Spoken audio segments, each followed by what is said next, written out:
you don't need to know how great a guitar player he was or what he did. You know, the other film that I did, Oil City, was quite an angry film, saying that these guys have been rubbed out of history, and let's give them a shot at being part of the story again.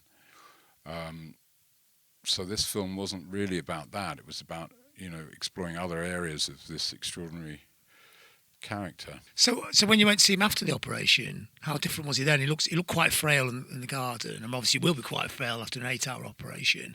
But again, mentally, was he quite different? It's quite a thing. After you spent a whole year, you know, dealing with death in such a powerful way, and then suddenly you're not going to die. That's a strange place to be, isn't it?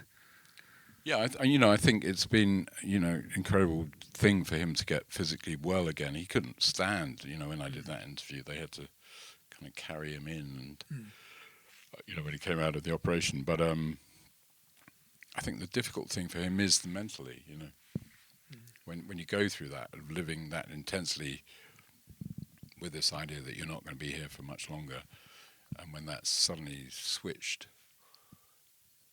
you know, it's very difficult. I think mentally he's still in a difficult place, actually. The thing that's really helping is that he can play now, and not just play. He can do a 2-hour gig, and he's physically strong enough to be how he was on stage before. And I think, you know, he's always lived through that performing moment.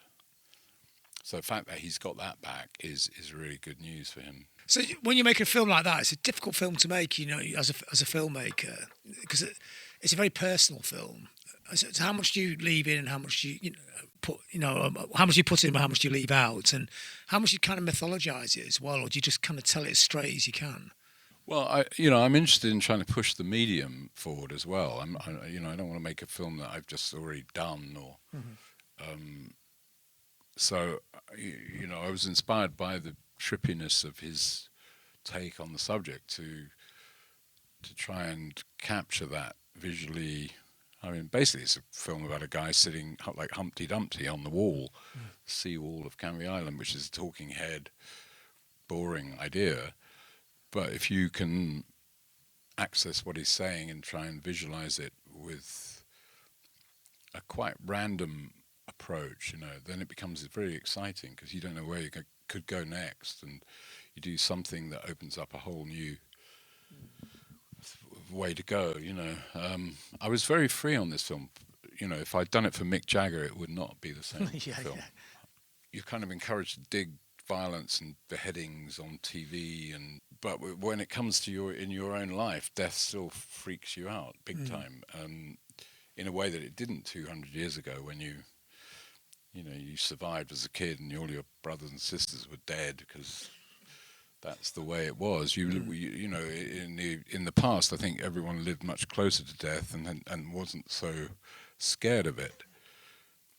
And I do like I hope the, you know, kind of power of Wilko, and the kind of humility and sense of humor that he has about it, and the inspirational courage he has, can help people, you know, whether it's a relative or a friend or you, in the end, deal with the fact that it's part of life. Death is just where you go, you know.